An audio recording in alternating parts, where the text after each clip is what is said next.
And what happens is when organizations start to use recognition and focus more on recognition than using it as a reward passing tool, then it creates a flywheel effect. And the organization says, oh, this is how we operate here. We recognize on our values, or we recognize close to the moment, or, it can be light and not heavy. And that just starts to create this, this is just how we operate here. The more we can do to stimulate that flywheel and take the emphasis off of like heavy recognitions that are done once a year or tied to a big dollar amount, the more you actually drive culture change.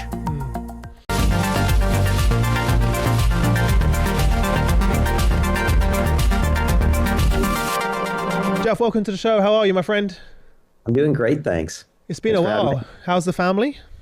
Family is doing really well. Yeah, my oldest is now officially in the job world, doing a sales role, and everybody's doing great. Just back from a Europe trip. Fantastic. Amazing. So you're at the opposite end of me. My daughter's 5, so I've got it all to come. Does it get easier? Does it get hard? You know the old adage, right? Small children, small problems. That is absolutely true. Oh, really? So what's a big children, big problems? Is that what? That's right. That's right. Yeah. Usually involves more things like cars or other things like that. Yeah. How have you been personally? Yeah, really well, thanks. Yeah, it's been nice in particular having more people back in the office. I get a lot of energy around collaborating with folks and seeing them grow. And so that in particular has been a big boost as I've seen kind of the connections reform within our organization as we came out of COVID. Yeah. I was speaking, this is really random. I'm going to share with you now because before we get into the questions, but I want to share a story with you, which is pretty fun. You work with Deloitte, right? Yes, yeah. So I was having dinner with my aunt from Auntie Carol, as she's known, from Canada. And I want to tell you this because it's really funny. And we were just talking about work and like it was a whole family dinner. And she was like, oh, I just got an email saying that I've got this many points and then I can redeem an iPad, these other things. And I was like, oh, that's really cool. Like, what is that? She's like, yeah, we've got this really cool R&R program that we use. And I was like, oh, what's the company? She was like, oh, I think it's like something called like Achievers, but we've got our own brand internally for it. And this was like last week, and I knew we were having this show. So it was just really funny. I'm not saying it as a plug for it. Like, it's just more like, it's just funny how she wanted to tell us at dinner how excited she was about this, and I thought you'd enjoy that because I was like, no way, because they've got their own name for it, right? I forgot what she said. They brand it internally, but it's just so funny how like it's just a real life example of how that shows up, and she was really excited to tell us all that so I just wanted to share that with you really randomly. It's actually one of the larger challenges to the category, because in most cases with like enterprise companies, they'll brand the program to whatever brand they want. Often you don't necessarily know the achiever's name unless maybe app or something like that. So it's always interesting when somebody knows the name. I love to do it with the airlines, like Air Canada is a customer. So I'll get just talking to the stewards, and then they just light up, and then that's like a conversation starter for half an hour on a plane. No, it's fun. I think Carol knew it because she works in the Comp and Ben's team. Okay. Yes, so of course she knew the other side, but regardless, the fact that she decided to tell the whole family, I just thought was a really funny, a really nice moment. I wanted to share with you. So before we get started, because we've got a lot to talk about, I wanted to get your read and thoughts on the current economic climate and how that's impacting employee experience. So start there as a foundation, and then we can jump in to some of the other topics. Yeah, I think it's an interesting economic climate, right? Inflation has curbed quite a bit, running around 3% or so, but wage inflation is actually ahead of that. Wage inflation's actually gone up by over 20% since 2020. I mean, that's just super, super significant, and now is outpacing inflation. And so it creates this challenge, in particular for HR leaders, of how do we not have inflation in the company or forced raising prices in markets that are often more competitive, while making sure that we're compensating people fairly and not having high attrition. And in general, there seems to be, you can see it with the stock market wobble of recent, just concerns of will we have sustained growth or will there be a correction in the market? And that seems to be playing through to just organizations being a lot more cautious on what new things they're buying or investments they're making. So it's just a time where the uncertainty in the future is just creating a lot more thoughtfulness in investing with a thought to like what might be on the other side. Yeah. And you mentioned the recent stock market. I think that hasn't given any more confidence over the No. last couple of days, right? It's been pretty crazy. And it seems like a lot of companies and people saw it coming. Like it wasn't like unexpected because you Yeah. saw many different companies lay off employees, or, you know, you've seen some of the top billionaires sell off their own stock just beforehand. That's not a coincidence. Yes. Like that's pretty. You saw everyone did it exactly at the same time, and then a week later this happens. It seems like everyone saw it coming. Yeah, I don't think that there's a ton of shock to how organizations are like, and they can see their growth. And of course, there's the kind of bellwether signals to suggest like what will the next 18 months look like, or just a little more uncertain. Hmm. But yeah, but having said that, I think that things like the stock market are not necessarily at an apex yet. Of course. There's still opportunity for growth. Hmm. It's just in general a more cautious approach to how organizations are investing, and in particular for HR leaders, it's causing this like, hey, how do we help fuel our growth while not continuing to drive up wage inflation, which is often a significant portion of their EBITDA. Yeah. What are you seeing impact that this is having on engagement in organizations? Well, it's interesting.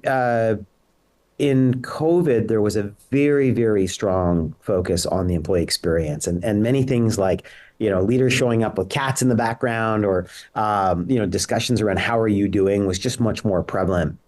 Coming out of COVID, in particular with the shareholder market, kind of looking more at not just growth but also EBITDA. It's almost created a bit of a pendulum swing of a very intense focus on employee experience and a lot of things that just made leaders be more transparent, almost back to like a quick course correction of going back to the old way and really looking for ways to cut costs. So that's been really interesting. I think there's been a carryover of many things like recognition programs or mentorship programs or focus on engagement surveys that I think will prevail and continue to have goodness. But there definitely is, in the leader's mind, what's most important to me. There's been a bit of a shift there. Mm. Yeah. One of the data points that I saw, which I thought was pretty shocking, is the data from Gallup talking about how North America has lagged over the last 3 years with just 33% of the workforce that are fully engaged, and just Yeah. 15% of those employees feel they're actually connected to their peers. That's right. Yeah. So over the last number of years, looking at the Gallup data in particular, they've shown a steady decline in engagement.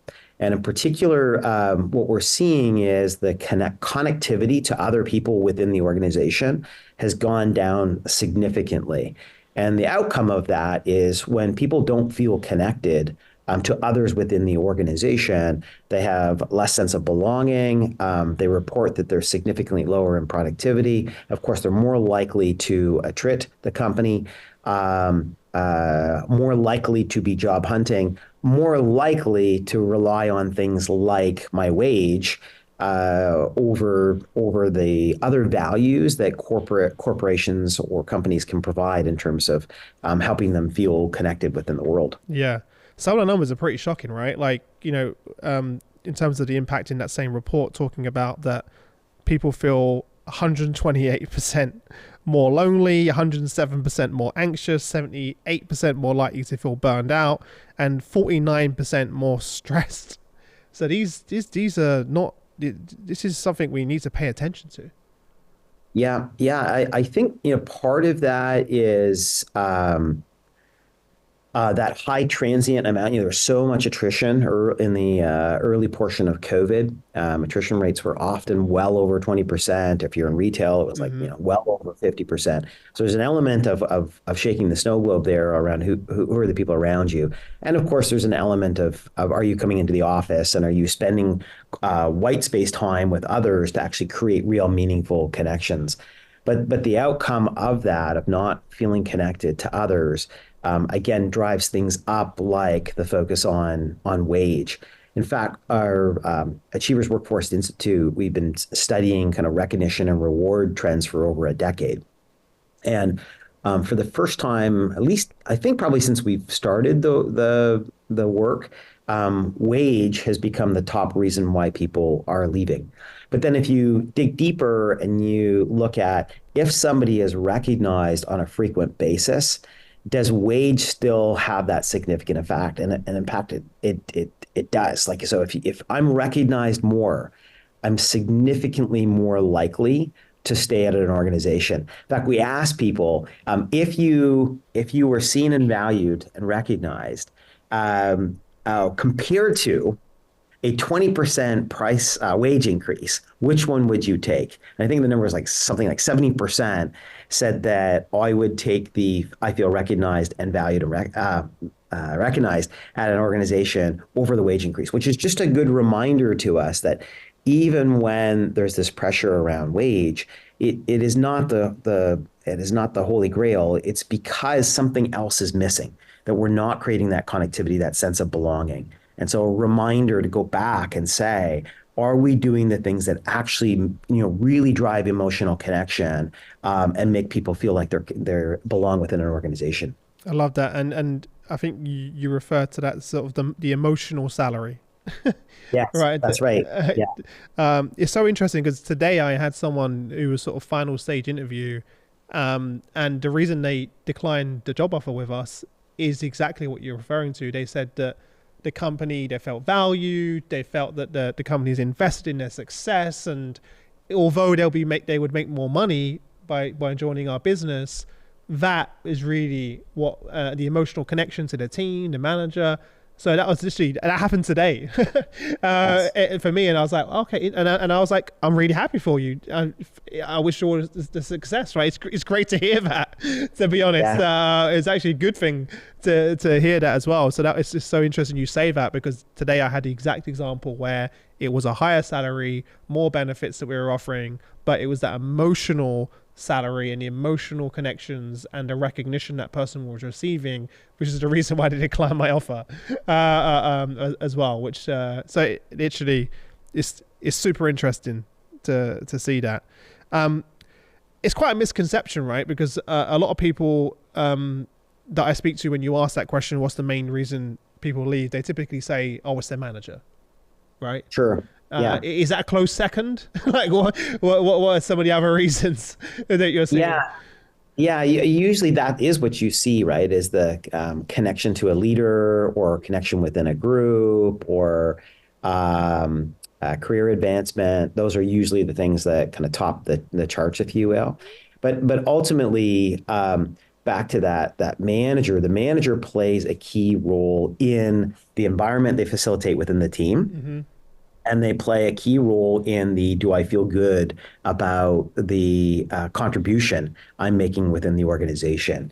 Much of our focus, as much as we try to make sure that recognition and positive reinforcement is across the organization and not just tops down, the studies will show that the top contributor to do I feel recognized is the immediate people leader. Mm. And so a lot of the things we do around nudging and trying to connect back to your employee engagement survey and connect the dots on that is really how do we help guide the mindset of the manager, because they're so critical to that sense of belonging and recognition with their teams. Yeah. And let's face it, we're asking a lot of our managers right now, yeah. Right? So they can use all the help they can get. Even I'm guilty of it, especially when you have hybrid and distributed teams and you're not seeing that person. Sometimes you can just forget. When we were in person at HR Leaders, it was easy for me to see those people throughout the day and recognize them and have that conversation. But as you become more distributed, having things like nudges just to send you a quick reminder is Yes. huge because you're just not going to do it because you're not interacting with people in the same way you used to. That's right. Yeah, it's actually been much more complicated when you don't have that white space and that stimulus. Oh, I Yeah. just saw you do that, or I can thank you in the hallway, or do the pat on the back. It's actually become more complex when you don't have that connectivity with people, that physical connectivity with people. And so all the more reason that you need tools that actually help kind of broadcast the recognition, but prompt you to take actions. And I think that's a big area we're investing in is where and how do you nudge behaviors to drive action. So, for example, like if we haven't seen somebody recognize a new employee, we know from the data that an individual is significantly more likely to say, I feel connected and get productive when they get recognized early because Mm. it creates the sense of like, oh, I'm settled and like my manager sees me, right? And so if we don't see that occur, we can nudge on that and say, hey, we see you haven't done that in the first. This is the reason why it's important. Go ahead and do that. And so I'm excited for where the technology can go to try to make those prompts as relevant as possible and just put it in front of the person because they're like, oh yeah, of course I want to do that. I just hadn't thought about it, but now that you say that, I'm going to do that. Mm. Do you also, maybe a silly question, do you also provide guidance and like templates of how to give the recognition? I just Yeah, random question. yeah, we'll guide on like this is what makes a powerful recognition, Okay. So often we'll work with organizations as well to do kind of personal training around that. It's actually kind of surprising. You just think like, oh, that's just like intuitive, right? Of That's why I'm course I would. asking. Yeah. Yeah, but in fact, many people would say no. In fact, I was talking to this executive from Google the other day, and he's an engineering background, and he said, Jeff, I actually agonize over what words I'm going to use because I want to get it right. Yeah. And when I put it on a wide platform, I also wanted to see other people see that I got it right. And so I put it in a word and I craft it. And it was really, it was a bit of an eye opener for me because there are ways that we can use things like Gen AI Mm. to help you craft a message. And if that reduces your emotional strain on what you're going to put out, then great. Then that's a good usage of technology. Whereas kind of prior to that conversation, I had like, I don't know, is that what we want? Like a system that's auto generating the recognition? It just kind of feels a little hollow. But I think in that case, there are many people that are just like, hey, I just want to make sure that the words I use are going to have the impact, and maybe they don't have as much high emotional IQ. So how can we help prompt that? Yeah. Another example of that is we're using our inclusion advisor. So it's a Gen AI engine, and when somebody types in their content, they can evoke basically the tool, and it will look at the content and it will say, hey, you should reword this the following way because you're using a gender bias or Mm. an age bias. And so not only does it reword, it also coaches the individual to say the reason why you should change this is because. And so now they walk away from that experience even smarter. So not only did they deliver a better content, they also walked away even smarter on how they should engage with others. And that's really what we're striving for. Drive the actions, prompt the actions that will drive better engagement between manager and employee. And where we can, how do we educate on great leadership principles that help make the individual even more impactful in their life? Yeah. Yeah, I asked that because I was thinking back to my time as a manager. I was never coached on how to give feedback or how to Right. recognize someone. That wasn't something that and to your point, I probably did avoid some conversations because I didn't have the words had to have the conversation. So if you can help people, with, especially using generative AI now, to be able to Yeah. help give them, at least a template that they can edit and make it their Yeah. own, that's huge. And then to the DEI side, in terms of the bias, that again, that's great, right? Because people don't realize they're using these words that Yeah. you're a rock star, or whatever it may be, that people Yeah. those things are. I was going to ask you that. That was one of my questions coming up. Is how are you seeing generative AI is going to impact reward recognition? Is any other areas that you're thinking about now of Yeah. how you can use it? Yeah, one of the main challenges we often see in business reviews with our customers is they'll want to connect back the recognition frequency, or maybe scent, or are people within groups? Are they recognizing each other? Mm-hmm. how does that impact business outcomes? Is it lowering attrition? Is it going to improve my employee engagement score? Is it going to improve my great place to work ranking? Does it actually improve productivity? Does it increase safety? And so often that becomes these creates these like little projects that spin up to go do that analysis. But I think Gen AI, the more we can connect these different data sources, we can spit out those insights before you even ask the question. Like, did you know? Or you just ran this campaign. Here's some really interesting insights out of that. And so I think we're going to be able to create that cause and effect much more easier and stimulate better thinking and ideas around that by just connecting the data sources. I'm pretty excited about that. There are other areas that we're investing around things like external recognition. If I'm recognizing somebody in the moment because I'm whatever at a restaurant table and I want to recognize it, we can use things like Gen AI to help craft that message because you're on a mobile phone and Yeah. same thing. How do we, you have precious few seconds while the person is feeling that goodwill. How can we use that to help enable that recognition in the moment and make that really, really simple? So there's things like that. We can use it to just improve a process. Um, and as I said, that idea of like looking at content and helping people either create the content or educate them on how they be more impactful, those are all really exciting ways that we can use that technology. And I'm sure there's other ways as well in terms of connecting the rewards, different types of rewards to different people's preferences. Totally. So Yeah. to really constantly tailor the experience and make it feel more personalized and thoughtful. Yeah, we've done work around that too. Yeah. So personalizing reward, like you might be interested in. I mean, Yes. there's lots of things that Amazon has led the charge on, but we can do that. And then, although our primary focus tends to be on like how do we help make sure recognition is impactful, because that tends to drive behaviors more so than reward. Sure. But nonetheless, you want to make sure that people feel good about the program that they're in and the balance they've got of points and seeing the benefit of redeeming those and getting that benefit. And so looking for ways to help make that streamlined process and personalized to the individual, of course, is really useful. Another area that we've invested heavily in is kind of relevancy of content. This matters a little bit less in small organizations where they're really kind of you kind of know everybody. But in large organizations, if you think of a typical high usage recognition program, you'll end up with a news feed, right, with the recognition and any other things that you put into that news feed. And that can get a little overwhelming. So you can filter it and say, oh, I work in the following department, or I only want to see my team. But the downside to that is then you potentially are filtering out other things that you might want to see. And so we've invested in kind of relevancy technology, similar to what a LinkedIn or Sure. Social media platforms would yeah, use. yeah. And so now it's like looking at your HRS feed, right? Like who are you connected to?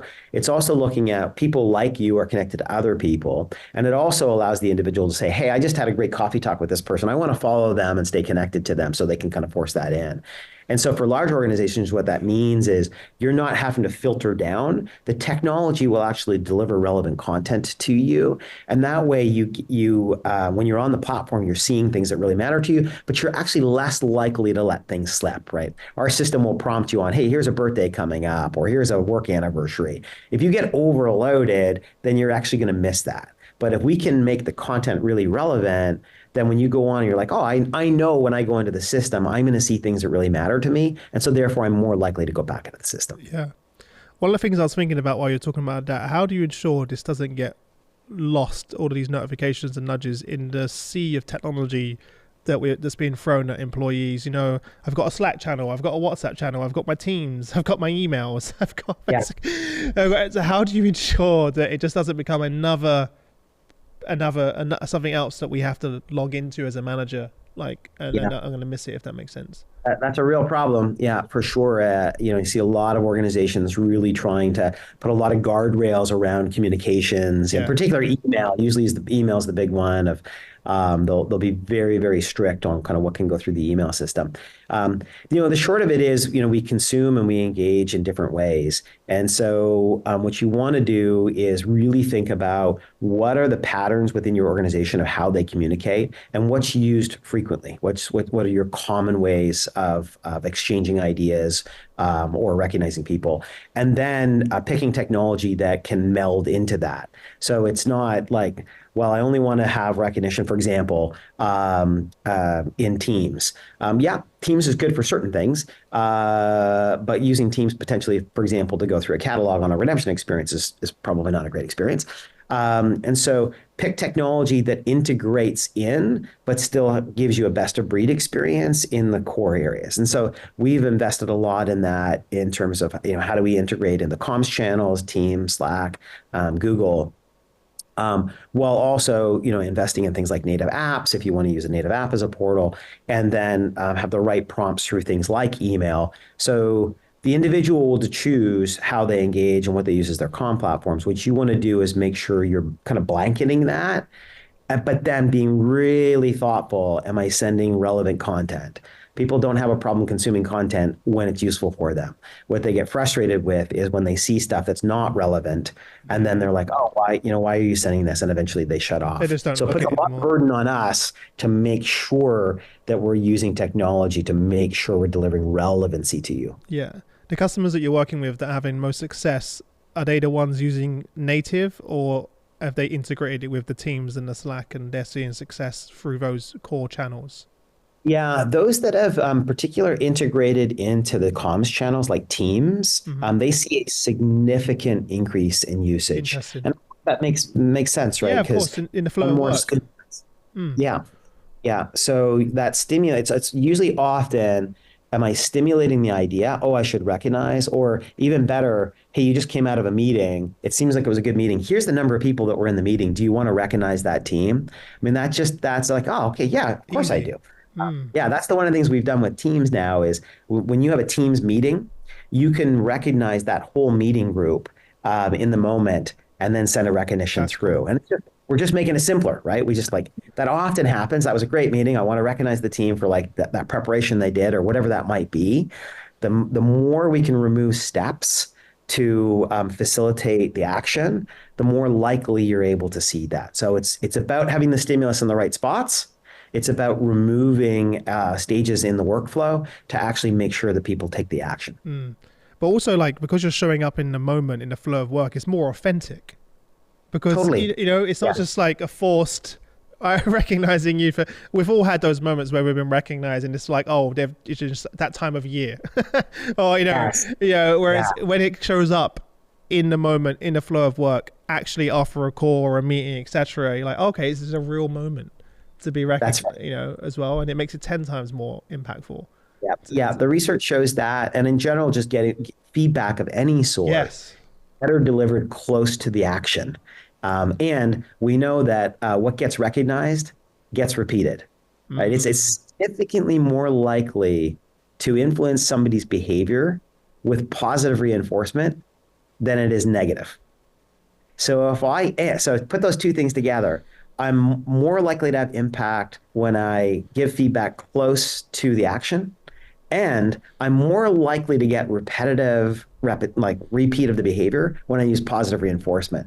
So 100%, you want to create the stimulus as close as possible to the action, take as much work out, and it occurs. And what happens is when organizations start to use recognition and focus more on recognition than using it as a reward passing tool, then it creates a flywheel effect. And the organization says, oh, this is how we operate here. We recognize on our values, or we recognize close to the moment, or it can be light and not heavy.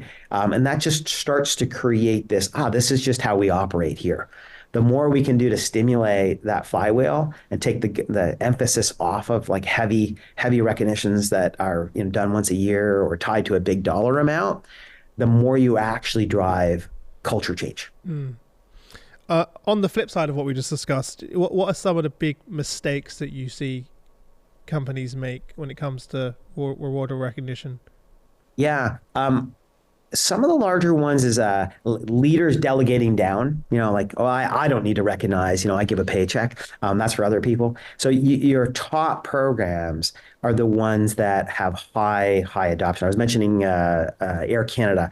They have like 90% of their managers are on a monthly basis. So, or Cineplex is similar. They measure on that. Or Zurich, they measure on, are the managers actually taking the action? Because they've done the work to say, I can see that high recognition sent from a manager significantly improves engagement and has shown in some cases it's either attrition or productivity. And they're like, oh, we want more of that. So they now measure against that. So one is, measure the things that you want to drive action.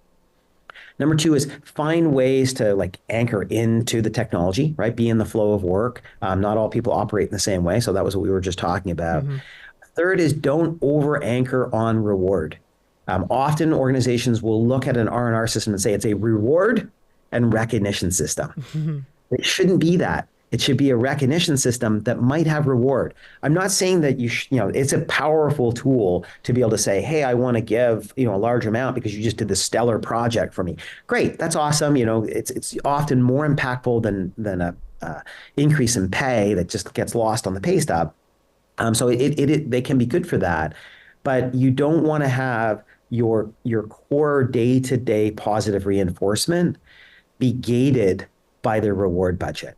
And so if you can actually remove like visibility of reward, you certainly want to do that. But two, you want to be very thoughtful around how are you using reward spend. Most programs that use small amounts of reward tied to kind of your values-based recognition have significant higher usage and have higher impact from that. Again, you might still want to have your CEO awards or your sales awards where you want to have a larger denomination, and that's fine. That you want to think about that as a separate strategy, but your core like positive reinforcement, don't overshadow reward on recognition, or effectively what you do is you throttle it and you take the power away of the words used in recognition because you're anchoring it around reward. So that's another mistake that you see companies make. So the right. first one was sort of delegating it, thinking I don't need to do that. That's the role of my role model the behavior you want. Yeah. Measure what matters. Measure the frequency of the activity and hold people accountable to that. But also like measure against the outcomes. Know that like this is driving this in your engagement survey because then it creates this like this is why we do what we do. And then make sure you're in the flow of work. Often organizations will just put it off to the side. It's just a thing. It's another app. Fully integrate it. Think strategically around how are you using positive reinforcement across the different people problems you've got. Mm-hmm. And then finally, don't have the program be anchored around reward. Try to remove that as much as you can so that you're really anchoring around the words used that actually really touch hearts. Touching wallets matters, but it actually matters less than you would think. And that's, we talked about that earlier in the research, that people are more likely to stay in an organization and even take a lower pay if they feel connected, valued, and recognized for the things they do. What would be your advice around communication and how you roll this out in an organization to make it a success? I'm sure, like, what channels work best? What have you seen that companies do that have really worked best? Is it events? Is it, a webinar to the whole company? Is it email marketing? Is it billboards? Like, what is the best way to communicate this to get the most engagement from people? Yeah, often we'll have new customers come in and they'll meet with somebody, like an Air Canada or like a Zurich, and they just seem so like, oh, we use it for DEI and we use it for employee referral and we use it for performance management.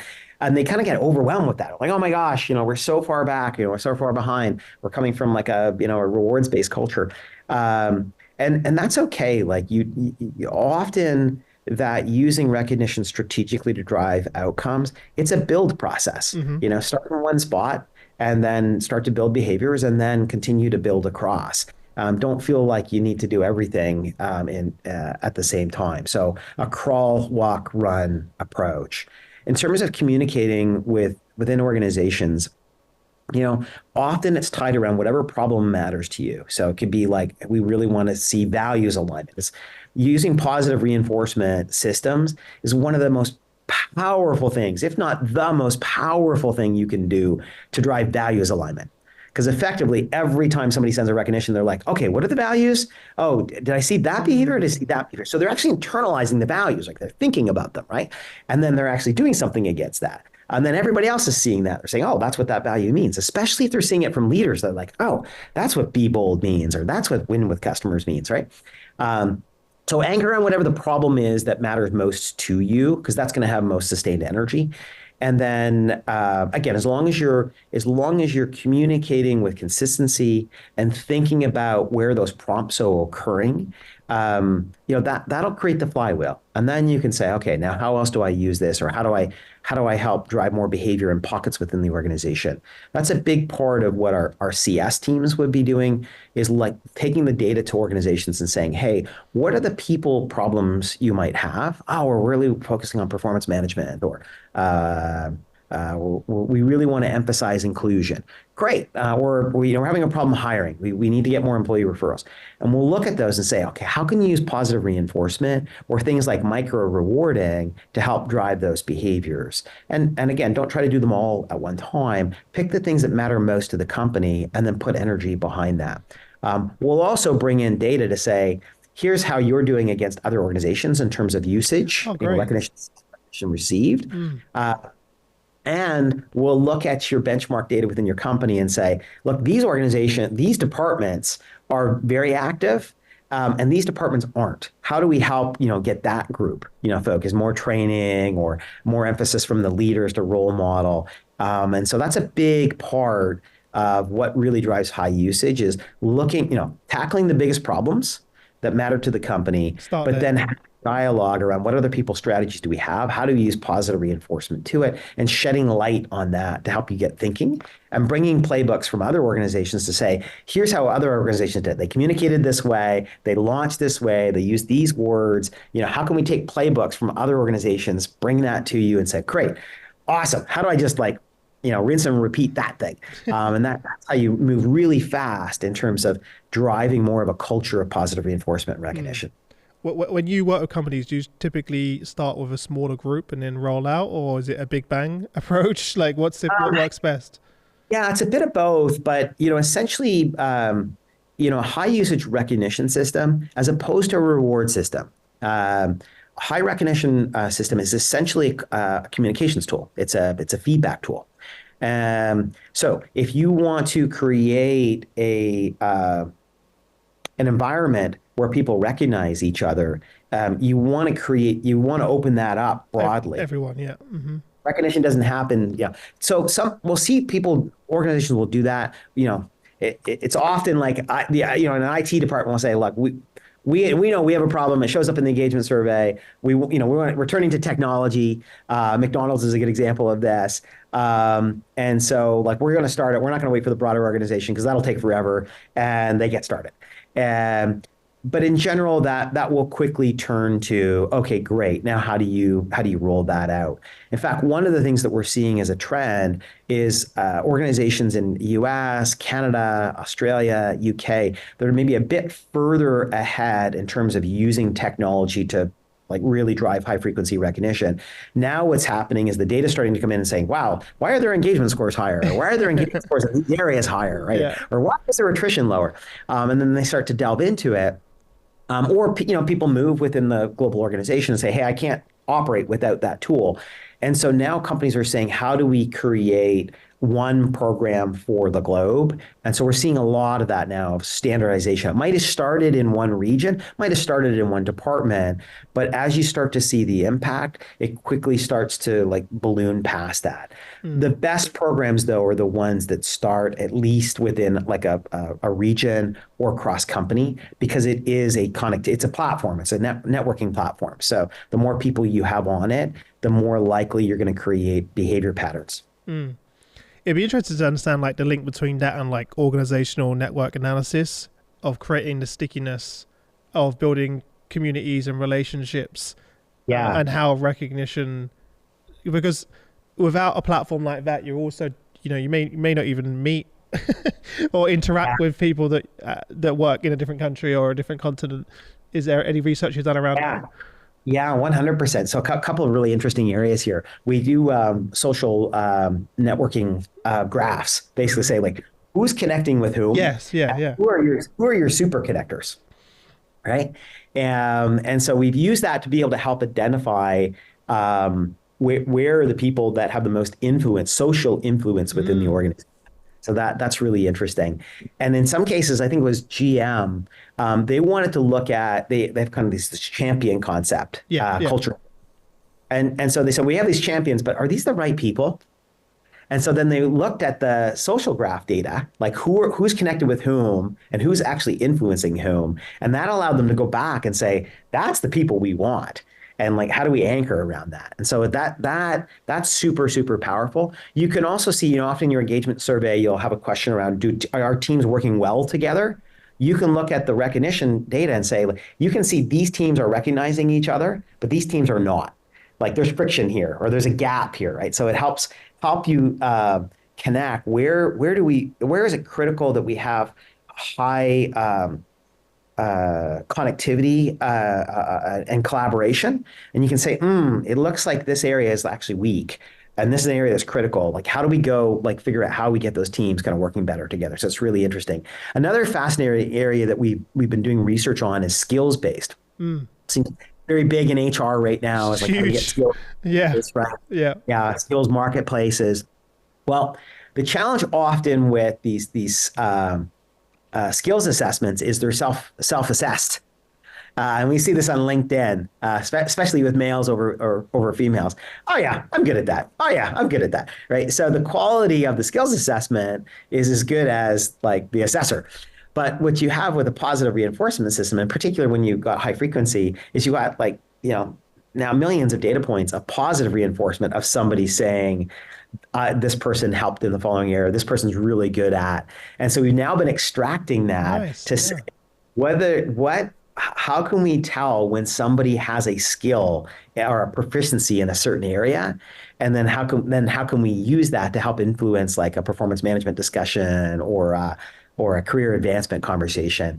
Ultimately, I think by taking that data and melding it in with other data, will be a powerful source. But when you connect it with multiple things, will make it even more powerful. This is a big area for Workday. So Workday selected us as their recognition provider. We're really excited about that, not only to serve the 10,000 plus workmates around the world, but because we think that we can take things like that information and merge it with Mm. what they've got, and we can help influence better like hiring patterns or career advancement strategies when we work together with organizations like theirs. Yeah. That's super interesting to be able to use other people's feedback to potentially infer skills Yes, as opposed to us just saying, yeah, I'm good at this. self-assess. And then, So, yeah. And then, as you said, matching it with the other data sources that we already have is very interesting. Yeah. Yeah. yeah, So you it's already, an, so I'm assuming you already have that capability to be able yes, yeah, to use yeah.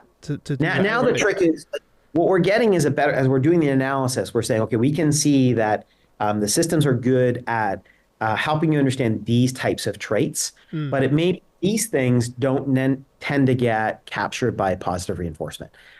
So we're getting a better understanding of what are the things more likely you can use the tool for to flag you on competencies, and what does positive reinforcement do less of a job at. So there's lots to learn around that, but it's early days, but it's fun. Mm. Another area, just slight tangent to that, where we're starting to see the impact of positive reinforcement or recognition, or even micro rewarding or rewarding, um, be carried over into other areas of kind of the people realm, to have impact. So, for example, with Workday, they have their performance management module, which is intended to create more fluid discussions between managers and employees, giving feedback, right? We know from the data that you're better to give feedback closer to the moment. People don't want to wait for 6 months to find out something.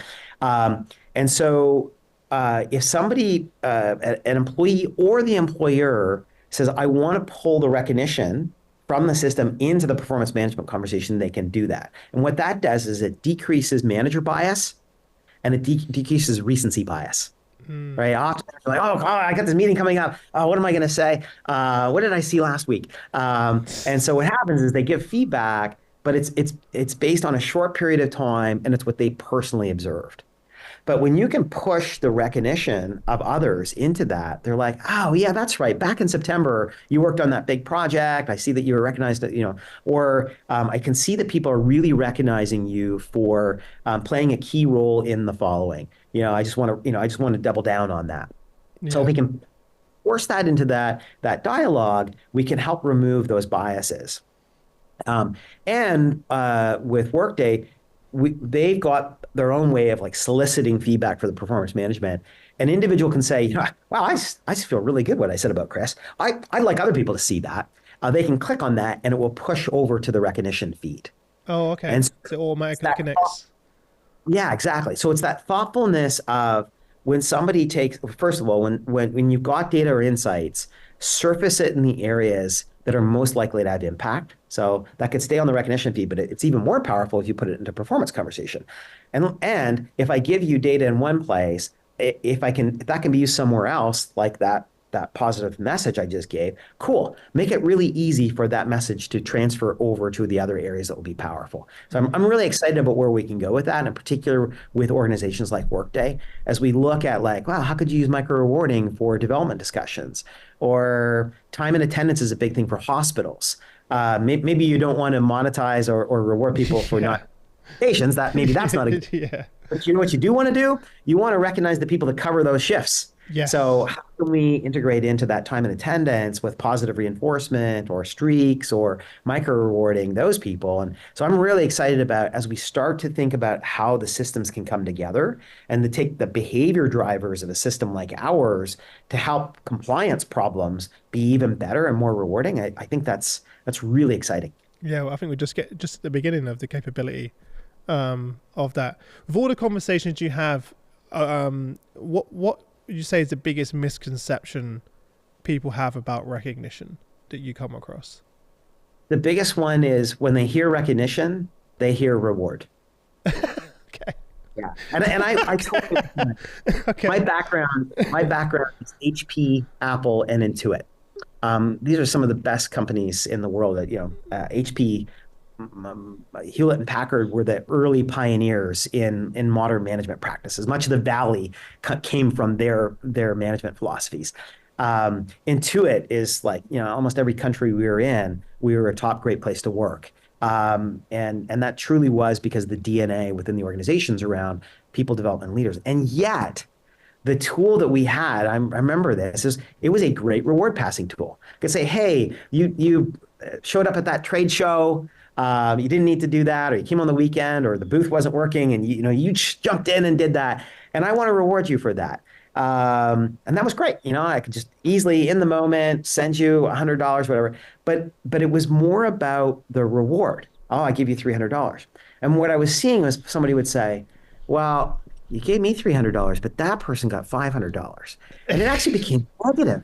Or, well, I attended that event last year. And last year I got $300, but this year, I only got $250. Like, what does that tell me? What are you trying to tell me? And I'm like, dang, I wasn't trying to tell you that at all. So It's a losing again, battle, right? It's like there's a famous TikTok and a video, I'm not sure if you've seen it, where a CEO talks about the fact that one year he gave his employees like a £500 Christmas bonus.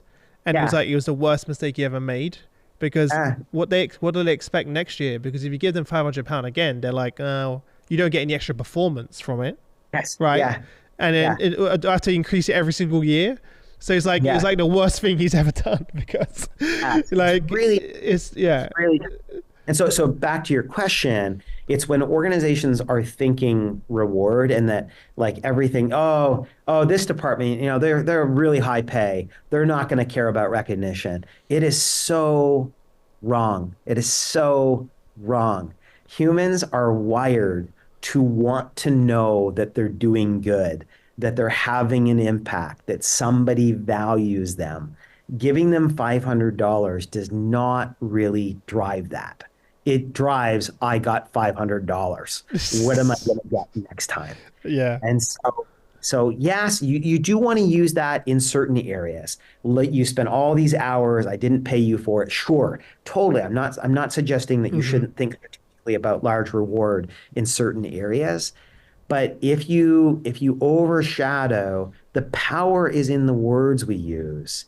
It's not in the dollars attached to it. And you can coach people against that. Like that's the behavior you want. That's the flywheel you want. That's how you create great cultures. It's not in just being a reward passing system. Yeah. And it's that like leaping past that that really is it's just fundamental. And I coming actually into Achievers, I thought I was supporting an organization that would have a tool like what I had at Intuit. And then when I got in and I had a chance to actually spend time with customers and like at the top programs, it was like, oh man, this is like you just have to flip the bit. And it's driving behaviors of constant positive reinforcement that's really what's a game changer. Okay, so what are the best practices to do that? And back to your question of like how do you get started or what's the best ways? Start with the problems that are the most important to you because those matter to the company. You're going to put energy behind it, and then build off of that. Build off of that. Get your managers involved. The role model the behaviors. Measure what matters. Think about how do you inject the positive reinforcement in the areas within your organization or in the technology that stimulates the behavior. I've told the story on the show many times, people listening, but I'll tell it to you because it's relevant to what you just said. In the company I worked for 10 years, whenever I would get a deal, it would come up on a screen on every single floor in the business. Yeah. But what I remembered the most is my boss, Andy, for 10 years, every time I got a deal, he came down to shake my hand. Every Yes. single time. And Yes. that meant, and in front of the whole room, right? That Yeah. meant more to me than my commission on all of those sales. And I vividly remember moments of that. I don't remember the money at the time, but I would know I've just got a deal. At some point, he's going to come down and congratulate me. And that was Yes. way more important to me than the couple £100 commission Yeah. that I made on It's, that deal. And he did that for every single person. And I was always like, wow, like that's a lot of time. Like that's yes. a lot of time invested to come down every single time someone gets a deal. I never really understood it back then. I was like, why is he Yeah. doing this? He's the CEO of the company. And Yeah. now I look back and go, it really showed not only, not everyone wants a public display of gratitude, but for me personally, I felt valued, I felt seen, I felt like I'm making a contribution to the business and I'm the CEO himself shaking my hands.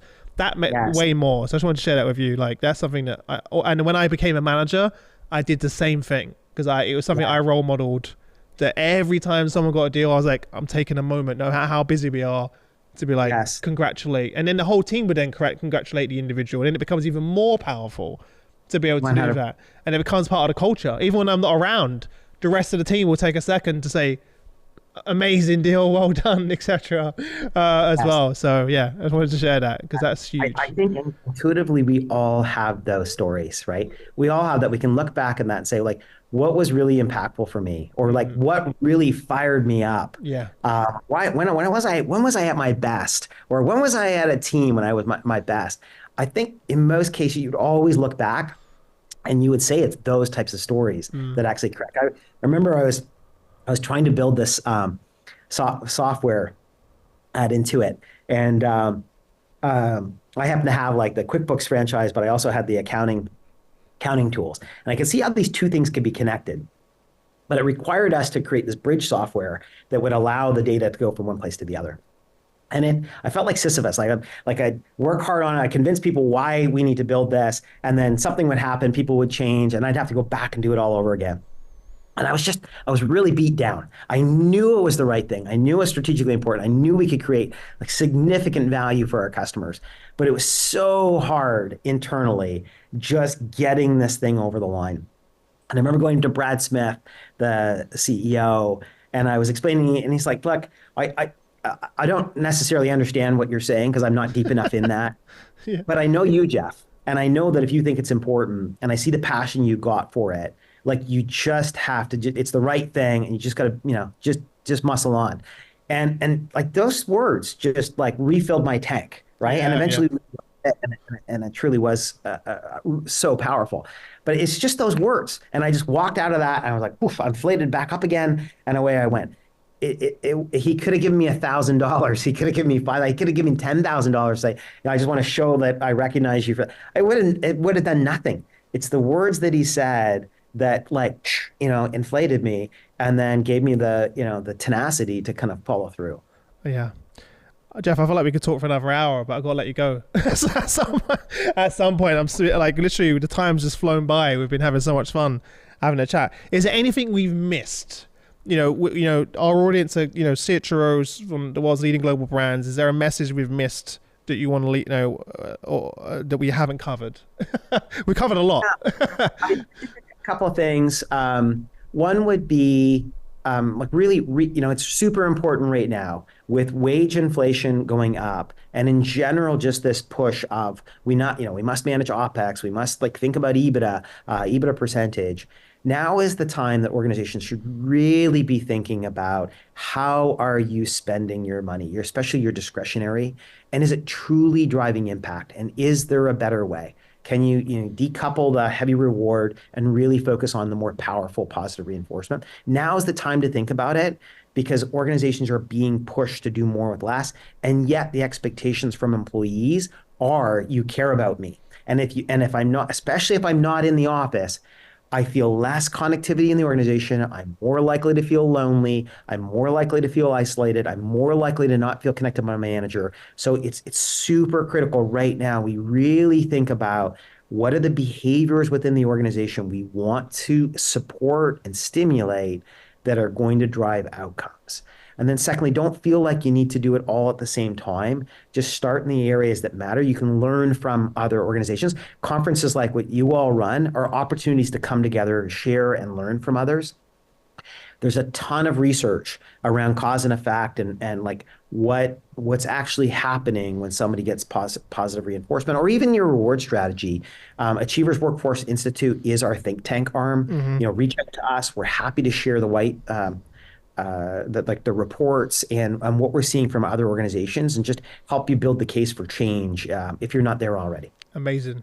Well, listen, it's been a pleasure having you on the show. For everyone listening, I'll include the links below to the Achievers Workforce Institute. Also to any of the recent reports and research that you put out. They're all available there, right? Where's the best place to connect with you? If anyone wants to reach out, say hi. Yeah, LinkedIn is fine. Jeff Cates. That's a great way to connect. And I'm very passionate about the power of positive reinforcement and recognition. Mm-hmm. I joined Achievers because of the mission to change the way the world works. And so any ways that we can kind of help lift the tide for all boats just really fires me up. It's what I live for. So any ways I can help organizations, I'm more than happy to do so. Amazing. Well, listen, it's been a pleasure having you on the show. I've had a lot of fun, and let's not wait another year to connect. I'll see you again soon. Thanks a lot. Yes.